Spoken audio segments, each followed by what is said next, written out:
All eyes on the weekend, and meteorologist Jeremy Lawan is in the backyard. Yes, happy Friday to you, Scott. We started it off a little bit wet in the morning. We had rain showers and in some spots some freezing rain where that rain stuck on contact as an icy glaze. Specifically in Mount Pocono, National Weather Service reported 0.17, so 0.17 of an inch of ice. So that was a slippery commute this morning.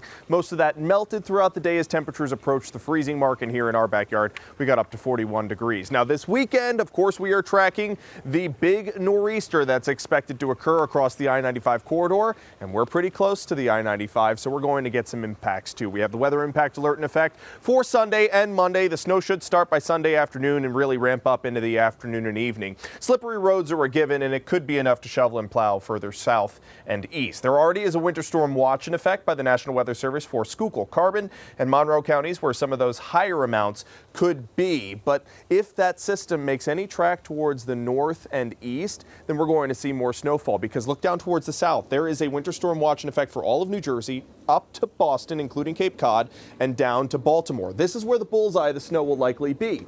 But if that system tracks any further towards the north and west, really, we're going to see that snowfall start to impinge on our area and bring us a chance for possibly more than what we're expecting as of right now. Here's a live view at Milford. We've got the wet roads, and Milford also saw some very right on the border freezing rain potentials, with temperatures right around the freezing mark this morning. So there could have been some slick roads earlier this morning, could be some slick roads tomorrow morning as a result of black ice. Just be careful if you're driving around. 39 is the current temperature here in our backyard. We have some reduced visibility down in the southern tier where there is fog. Mount Pocono has 1 mile visibility, 2 mile visibility for Lehighton, and that's because we have pretty calm winds, less than 10 miles per hour right now. So if you live in the Poconos, of course, we've melted a lot of snow today. We had rain this morning. There's a lot of humidity here at the surface. Temperatures today up to 41. That's above average.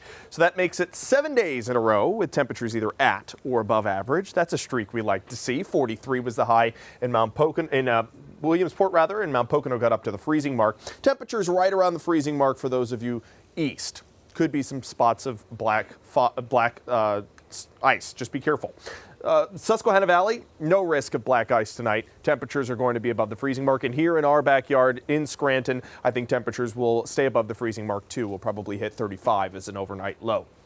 Up in the northern tier, a few light snow and rain showers in Potter, Tioga, and Bradford counties. We're noticing that switch over from light rain to light snow. No real accumulations, just some flakes and drops falling through the sky, maybe some wet roads, but that's all we're expecting tonight. Here's the low pressure system that'll cause us trouble this weekend. It's going to traverse the entire country, intensify off the coast, and then roll up the eastern seaboard. Two different models, two different depictions. This is the GFS showing that low pressure system tracking very close to the coastline. That would pump out a really strong swath of snow over the I-95 corridor and even into eastern Pennsylvania.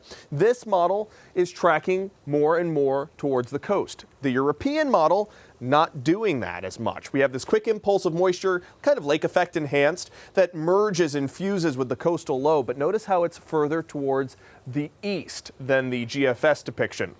That would set up that swath of snow over the I-95 corridor, and we would get sideswipe with snow. Regardless, we are getting snow Sunday into Monday. It's all about how much, and right now we think it's going to be the European solution, where we have widespread light snow showers, maybe some heavier ones further east, and a general 1 to 3 inches with more expected for elevated spots like the Poconos, possibly over 3, 4, 5, even up to 6 inches as of right now, for those of you where there is a winter storm watch in effect. So here's tonight. We're going to see those light flakes and drops in northern Pennsylvania tonight. Otherwise, down towards the south, we could even see some clearer skies. A nice night for stargazing. Headed into your day tomorrow, mostly cloudy, some light flurries. Sunday is when the snow showers start. They'll be light in the beginning, in the morning, just some very light flakes. Into the afternoon, they start to intensify, and notice how the banding starts to set up over the southern tier and into the Poconos throughout the evening hours, Sunday into Monday morning. And that's when the snowfall amounts could rack up. So right now we're forecasting, general 3 to 4 for the Poconos. Same for those elevated spots in the Endless Mountains in Wyoming and Sullivan counties. Otherwise, a general 1 to 3 for the rest of us. If the track changes and follows a more GFS solution where it tracks closer to the coast, then those numbers are going to be bumped up. And and we'll know for sure by tomorrow, so you'll have to check in with us then. There's your 7-day forecast. We have a weather impact alert in effect for Sunday night and a Monday morning with anywhere from 1 to 3 inches, if not more, expected. But next week, I do see temperatures in the low 40s for highs, so at least that'll help to melt some of the snow. It won't stick around long, like the long stretch of cold temperatures we had in January and early February. And we'll be getting updates throughout the weekend on this snowstorm for Sunday. Absolutely. Thank you, Jeremy.